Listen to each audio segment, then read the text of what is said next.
C Joseph Vijay எனும் நான்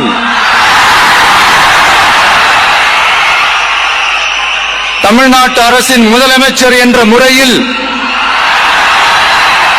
எனது கவனத்திற்குள்ளாவதும் தெரிய வருவதுமான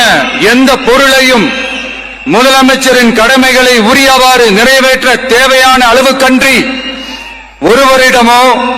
பலரிடமோ நேர்முகமாகவோ மறைமுகமாகவோ அறிவிக்கவோ வெளிப்படுத்தவோ மாட்டேன் என்று ஆண்டவன் மீது ஆணையிட்டு உறுதிமொழிகிறேன்.